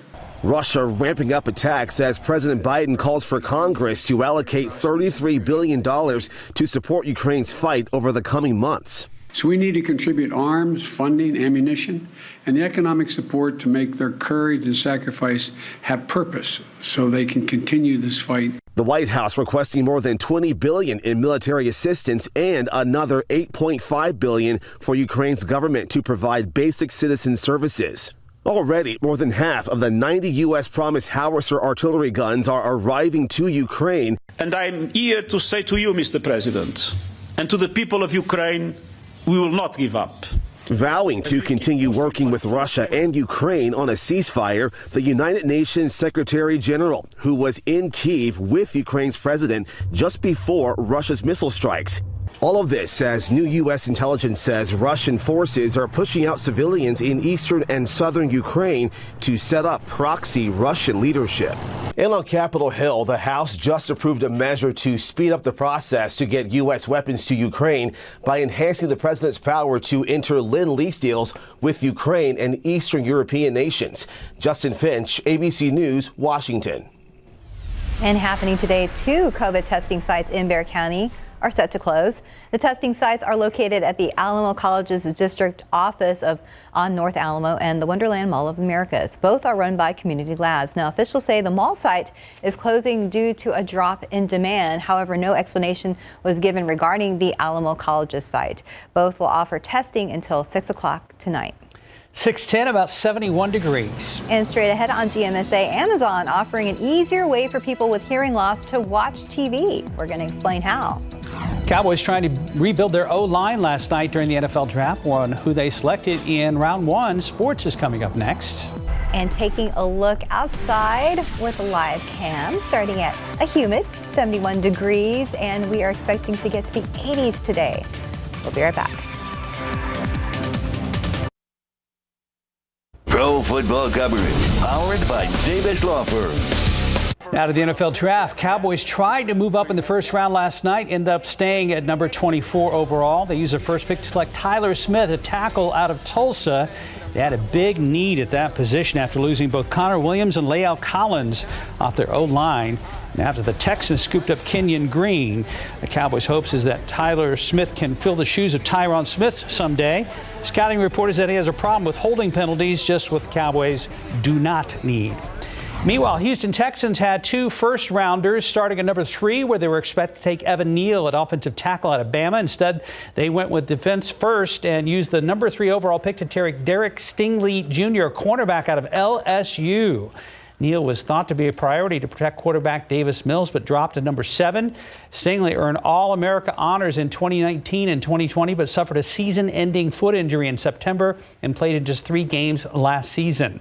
Texans traded their 13th overall pick to the Philadelphia Eagles in exchange for the Eagles' 15th, 124th, and a couple other picks. Texans used the 15th pick to select Kenyon Green. The Aggie star offensive tackle is a 2-time consensus All-American and thought to be a target by the Cowboys at number 24. More about the NFL's number 1 draft pick in 2022, Trayvon Walker, a defensive end out of Georgia, expected to help turn around the worst team in the NFL, the Jacksonville Jaguars. They had the number 1 pick last night. Walker coming off his best performance as part of the 2021 college football playoff. He had a season-high 7 pressures in Georgia over Alabama in that title game, with a career-high 6 sacks in 2021. Now he's going to be a big piece of the puzzle as the Jags try to get back on track. Former Judson Rocket and Aggie defensive tackle DeVarvin Leal was surrounded by family last night here in San Antonio after declaring for the draft following his junior season in College Station. The 6'4", 291-pound defensive star could have gone late in the first or in the second round, even some speculation at 56 overall to the Cowboys, but we'll have to wait until later today since he did not go in the first round. No problem, though. He is still expected to be a high pick today as the NFL draft continues. Yeah, high on the list today. And time now, 6:16, and at last look at the TransGuide cameras, things looked okay out there, Stephen. So far, so good. Mark, Steph, let's get a look at TransGuide. It's 1604, US 90, just some quiet roadways is what you can expect at this hour. Taking a look around town, we are seeing just a little bit more busier shots there at I-10 at Frio, 37 at Houston. Again, looking like a normal morning, but as we inch closer and closer to the morning rush, things could quickly change. So just remember to give yourself plenty of time and no need to rush out the door. But check those vehicles and make sure to watch out because because stalls are popping up here in town. US 90 eastbound at Loop 1604. We'll take a drive over here to the northeast side off of 410 where we have another stall reported in those eastbound lanes right there at Starcrest. So another spot to watch out for. But let's get that wide look at the map because, again, the problems have been pretty minimal at this hour. We did have a major crash over toward Pleasanton, but that has cleared out. So that's some good news. But we are still keeping our eye on some construction spots. This one, State Highway 181 over here in Bexar County, roadway repairs. Well, we mentioned this a little bit earlier, but just so you keep in mind, this will start at 7 in the morning and should wrap at 7 in the evening. Keep in mind, drivers, that's an alternating lane closure in both directions from I-37 to the Wilson County line. Again, that should be wrapping up tomorrow evening. But for the latest on all the closures that are taking place in your area, open those camera apps on your phone, scan this QR code. That will take you directly to the KSAT traffic page, and that should have an updated list of the closures that are taking place in your area. Now, something to keep in mind is that TxDOT usually updates that list weekly. So once we get that list, we're going to update the page as well. As we inch closer to May, we know that we'll be seeing different spots around town to be on the lookout for, guys. Thank you, Stephen. I'm still thinking about that kid from A&M, 6'4", 290. Yeah. 291. Mm-hmm. Basically a block of granite. Pretty much. I mean, when you think about it. You can take him, Mike. No. You gotta take them out for lunch. You Yeah, know, exactly. So, It'd be very nice. It's warm and humid out there. Watch out for just a speck of mist or drizzle here and there. Don't see anything being reported at the reporting sites, but as you're driving in, you may run into some of that. And there's nothing showing up on radar right now as far as any detectable precipitation. This morning, we will drop down a couple of degrees, upper 60s. Again, that chance for mist and drizzle and decent breeze out there, which is preventing a lot of widespread fog from forming up. There was some fog being reported around Seguin about an hour ago, but nothing being reported right now. 88 for a high temperature later on today. Clouds are going to be stubborn this morning, and then they'll start to clear on out. And as you can see, we are going to have those breezy winds out of the southeast. 10, 20 miles per hour gusting on top of that. Beautiful picture at some bluebonnets. Kind of the season coming to an end for bluebonnets, but boy, that's gorgeous out there.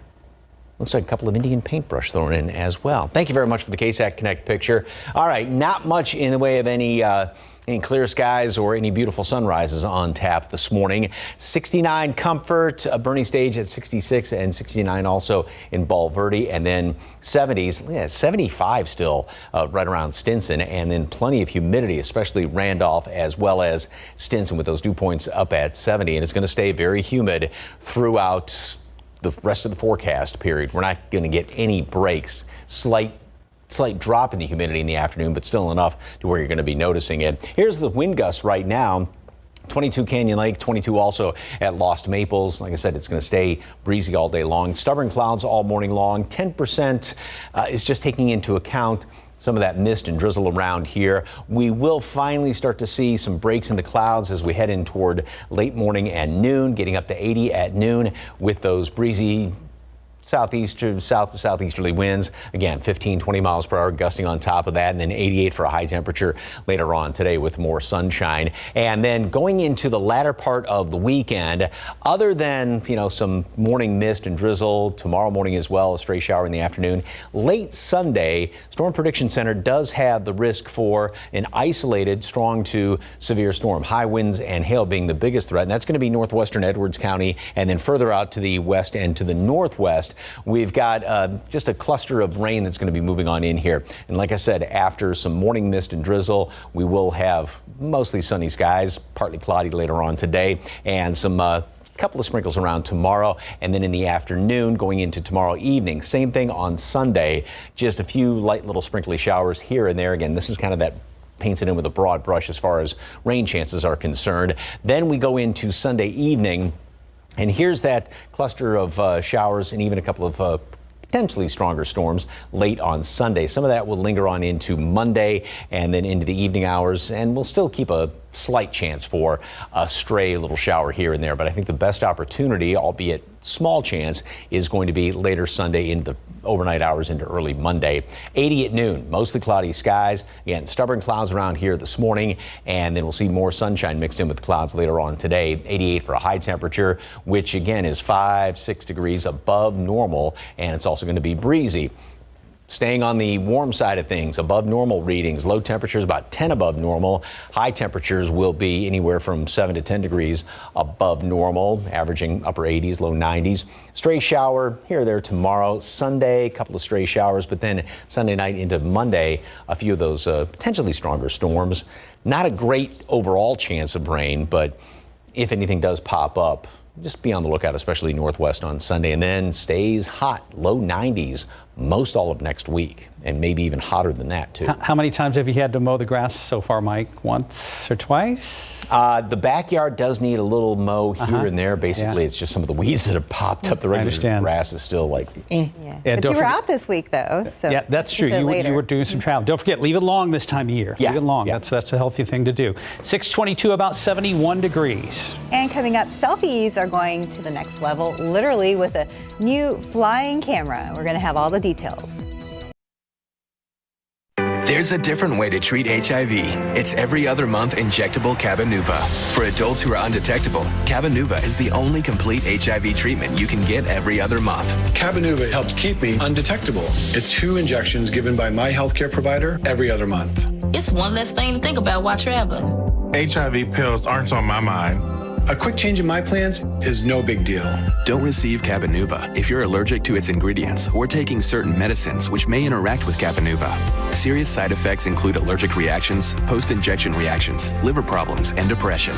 If you have a rash and other allergic reaction symptoms, stop Cabenuva and get medical help right away. Tell your doctor if you have liver problems or mental health concerns, and if you are pregnant, breastfeeding, or considering pregnancy. Some of the most common side effects include injection site reactions, fever, and tiredness. If you switch to Cabenuva, attend all treatment appointments. Every other month, and I'm good to go. Ask your doctor about every other month Cabenuva. In today's Tech Bites, Amazon making it easier for people with hearing loss to watch TV. They can now connect hearing aids directly to the Amazon Fire TV Cube. The second generation Cube supports Bluetooth-enabled Starkey hearing aids. No additional third-party device or adapter is needed. Pretty cool. And a new camera that could change how we take selfies. The Pixie is being called the first ever flying camera. A button on the device sends it to one of 4 preset flight paths. And while airborne, it shoots pictures and video that automatically transfer to the user's Snapchat memories. We have good news, Steph. Power's been restored to about 6,000 customers on San Antonio's far north side as of just a few minutes ago. Yeah, that was pretty quick. Time now, 6:26 and 71 degrees for now. Striking a pose still ahead. How toes in standing poses during yoga can help you keep your balance. Police say a mother uses deadly force after they say a man tried to break into her home. Our Katrina Weber is live with more on this story coming up next. And we'll check Trans Guide with Stephen Cavazos as we get your Friday rolling. We'll be right back.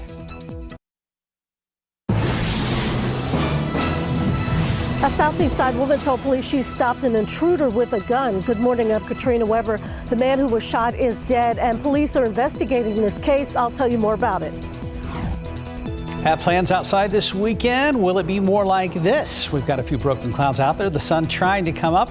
It is Friday, April 29th. Good morning to you. Happy Friday. Thanks for joining us. It's going to be warm today, so maybe you can start your morning with a cold coffee instead of a hot coffee. Are we going to touch 90 degrees this weekend, Mike? We're going to be really, really close to it. Obviously, it's going to be dependent upon clouds and definitely going into next week. And the normal high, the average high temperature right now is 83. Okay. So even if we don't hit 90, we're still going to be well above normal all the way through the forecast period. Lots of clouds, kind of like yesterday. All these low and mid clouds hanging around here. Maybe 1 or 2 holes here or there, but don't count on seeing a whole lot of breaks in the clouds until later on this afternoon. 71 degrees, and talking about normals and average temperatures, the normal low is 10 degrees below that, and we're going to be staying right around that number 70 all the way through the forecast period. Dew points at 67, which means there's a bunch of humidity out there, and the wind is out of the south at 13 miles per hour. We do have a fairly decent breeze around the area right now.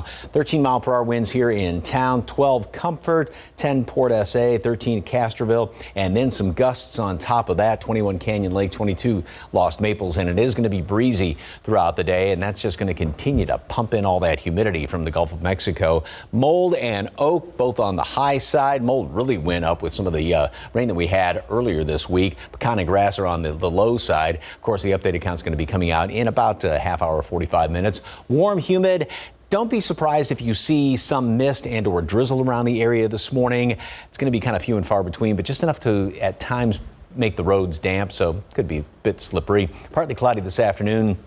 Upper 80s and breezy. And then the weekend, we're going to have a lot of clouds in the morning, some mist, drizzle, a sprinkle here or there. A couple of showers are possible tomorrow. And then later on Sunday, slightly better chance for a stray shower, even a thunderstorm later Sunday night. And that's going to be the case starting off next week. And then, like I said, it's going to be on the hot side throughout a good chunk of next week. Hot and probably getting hotter as the week rolls on. Details on that coming up in just a couple of minutes. Traffic authorities, Stephen Cavazos, what's going on, sir? Hey, good morning, Mike. Getting ready to hit the roads? Well, we have some good news. Right now, nothing major is going to cause a slowdown for that early drive, but let's take that drive around town and see what you can expect. There's 35 at 37, getting a little bit more busy traffic from this shot. 35 southbound at Main, looking a lot busier near the downtown area, but be on the lookout because we've seen a few stalls that have been popping up then clearing out. We still have this pesky stall right here off of 410 eastbound at Starcrest. Thankfully, it's not causing an issue for drivers in that area, but just as a friendly reminder, check the vehicles. And anytime you see emergency lights or flashing lights, make sure to move over or slow down.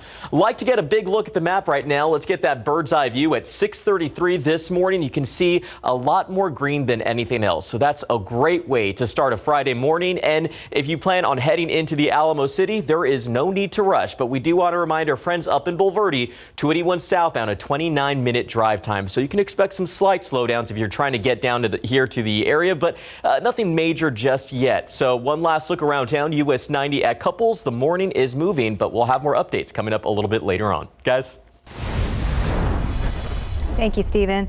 San Antonio police are investigating what may be a case of self-defense, a deadly shooting involving a woman who says she was protecting her home. They described the man who was shot and killed as an intruder. Katrina Weber is live in the southeast side neighborhood where it happened, not far from East South Cross and Pecan Valley. Katrina, we understand there were children inside the home at the time. That's right. Police told us that this woman who's in her 30s and her 3 children were inside the home at the time when she says a stranger tried to break his way in. Now, that happened about a block from where I'm standing, back in the 600 block of Cashmere Place. That home got a lot of attention from San Antonio police late last night. They got there around 10 last night. They say the woman who lives there told them she heard a man breaking into her home and stopped him with a gun. She says he had already gotten into her laundry room at the back of her home and was trying to get through a second door when she pulled the trigger.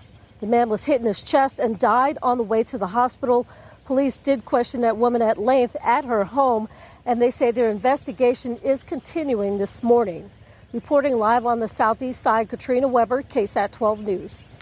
Katrina, thank you. More local news. Health officials over at UT Health have confirmed a young child here in San Antonio is being treated for a serious liver disease caused by hepatitis.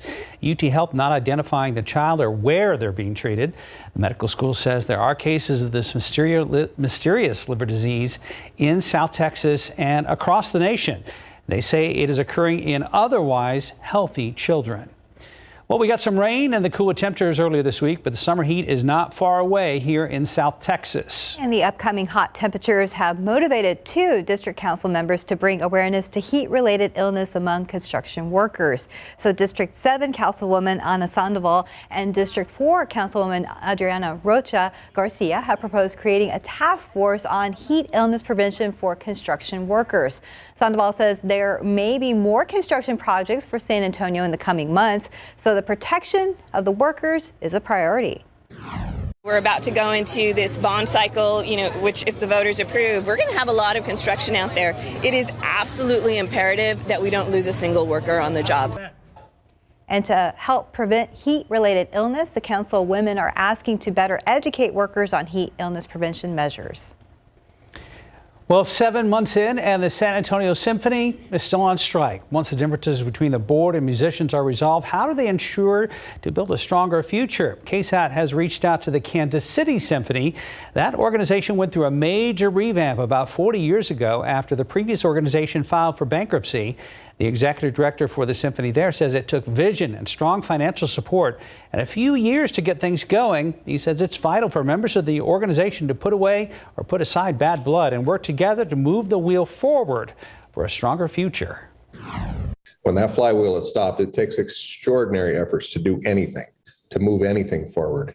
And you just have to be patient and know that if you just keep pushing on it, and it takes a whole lot to get even a little bit of progress in those early years, but if you keep pushing on it, you will build momentum, and eventually you'll start to see real serious growth. And hopefully a recipe for success here in San Antonio with our Symphony. You can read more about what helped the KC Symphony thrive on KSAT.com. In your morning headlines, a scary story out of California. An alleged burglar was caught on camera standing over a couple as they slept. Now, you can take a look at the video. The burglar stood inches from the bed where the husband and wife were sleeping.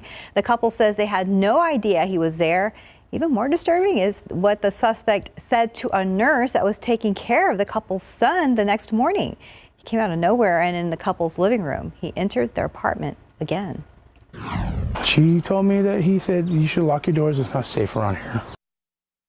Wow. The couple says their rent money was taken, and police say the burglar got in through a window that was left open after an air conditioning unit was removed.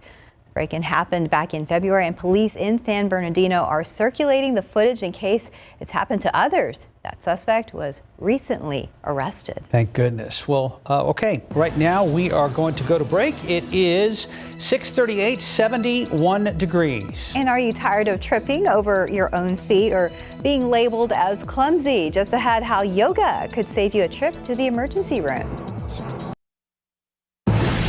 And welcome back at 6:41. So falls aren't just the leading cause of injury in adults 65 and older, but in almost all age groups. An estimated 684,000 fatal falls occur each year, making it the second leading cause of unintentional death after road traffic injuries. A range of interventions exist to prevent falls. One of them, surprisingly, may be yoga. Ursula Perry has details. Nice deep breaths here. How can doing this and this prevent this? When you're doing poses that even just slight movements that cross over the midline, then you're improving your balance. We asked yoga instructor Angie Nguyen for her top 5 yoga tips to help improve balance. Tip number 1 would be just to know that your whole body is in charge of balance. Tip number 2 is that your feet really should be like roots of a tree. And so the more you can spread your toes out, the more you can use the entire space of your foot, then the stronger you can be in your posture and the more balanced you will be.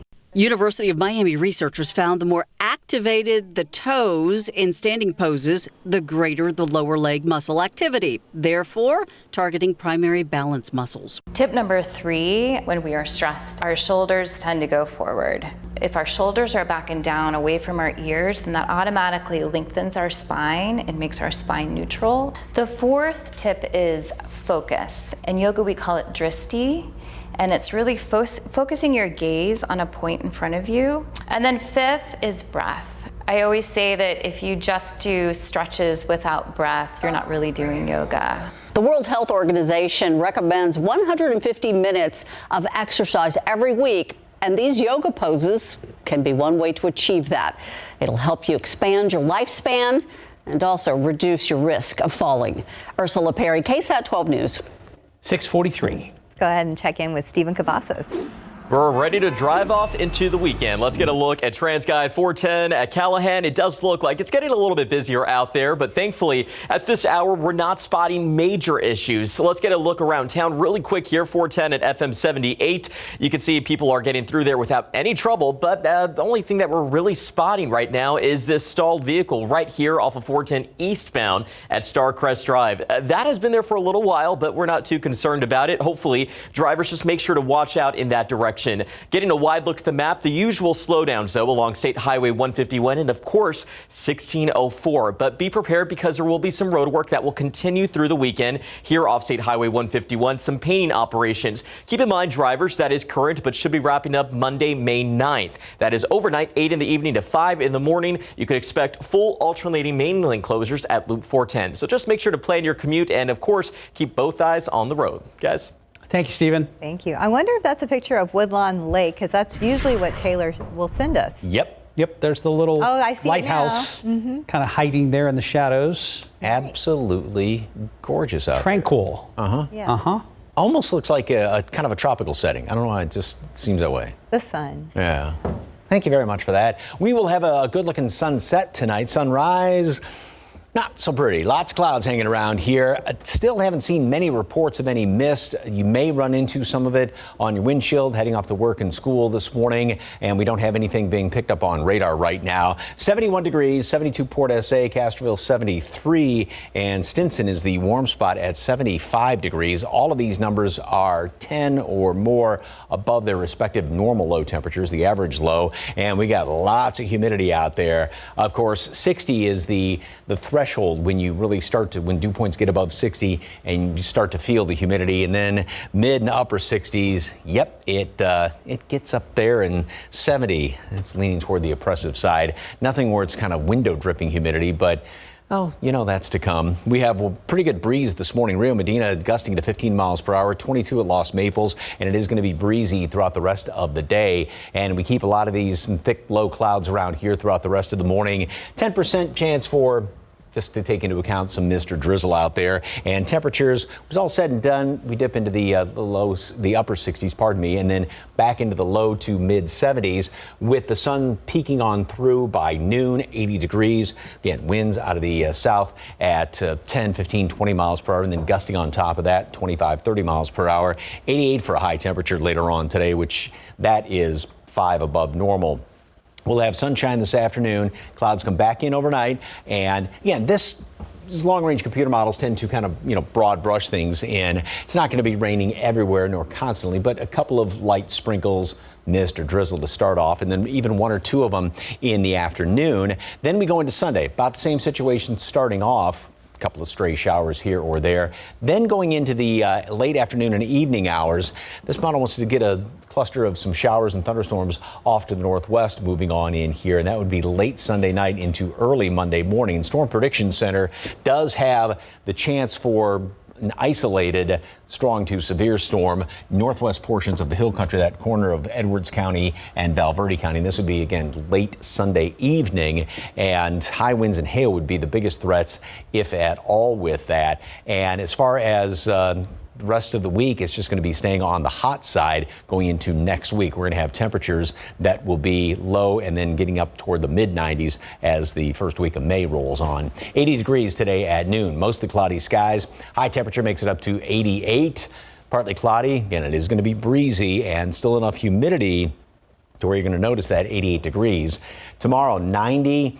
And a stray shower or 2, mist and drizzle in the morning as well. That'll be the case on Sunday. And then that chance for even a couple of thunderstorms later Sunday, Monday early, and temperatures throughout, like I said, next week, low to mid 90s as the week rolls on. So everybody on the above normal side. Hot start to May. Yeah, no doubt about that. Thanks, Mike. Thank you very much, Mike.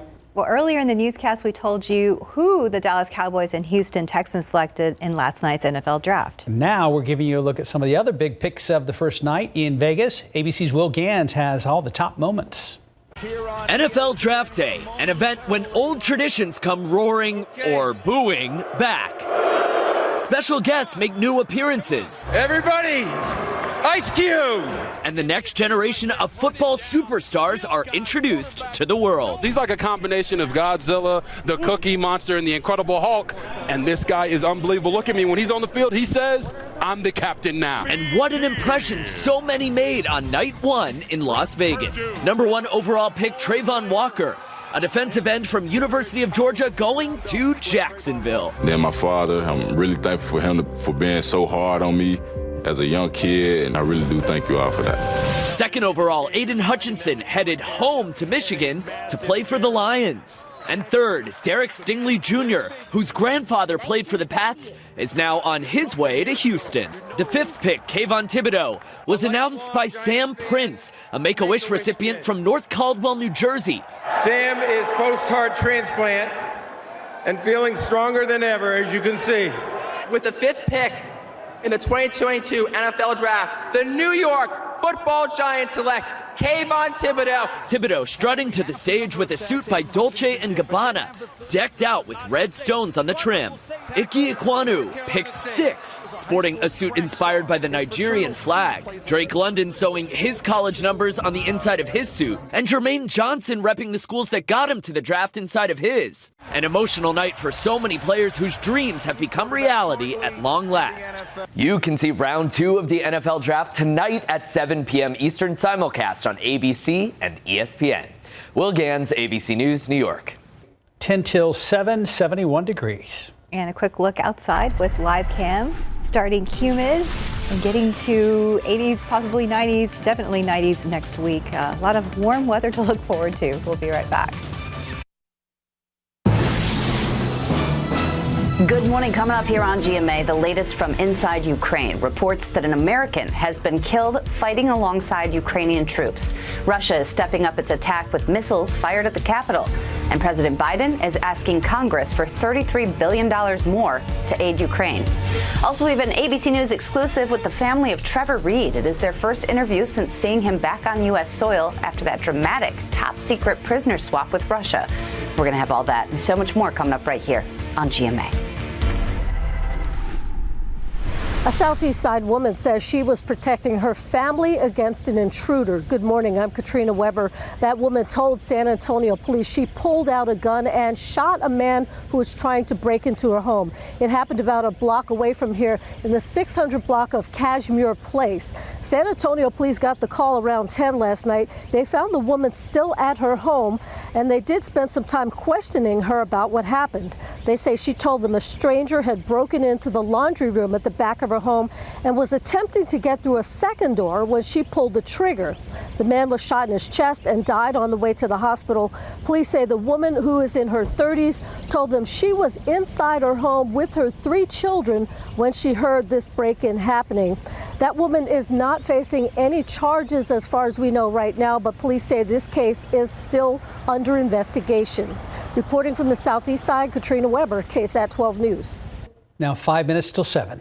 Go ahead and check back with Stephen Cavazos on this Friday morning. Yeah, happy Friday. Well, we have some good news. No need to rush off into the weekend. You can enjoy your drive to work or maybe drop the kiddos off at school. No big delays here in town. 35 southbound at Maine. We are seeing some light traffic there, but a few more stalls. So we told you about this one off 410 eastbound at Starcrest Drive. Watch out in that direction, but we're adding a new one to our list right over here off I-10 westbound at Frio Street. Other than that, the travel times to the Alamo City are looking good. Just the usual slowdown, 281 southbound, 29 minutes to the Alamo City. Other than that, we are in great shape, Mike. Thank you, sir. Warm, humid, lots of clouds out there. You may run into a speck of mist and or some drizzle. 71 degrees right now, 70 Helotes, mid-60s out in the hill country, lots of humidity and a pretty good breeze right now. And it's going to stay windy and breezy all day long with winds gusting, sustained winds 10, 20 miles per hour, then gusting 25 throughout the rest of the afternoon. 80 at noon. We'll see some sunshine and partly cloudy skies later on today with a high temperature up to 88. It's going to stay hot and humid.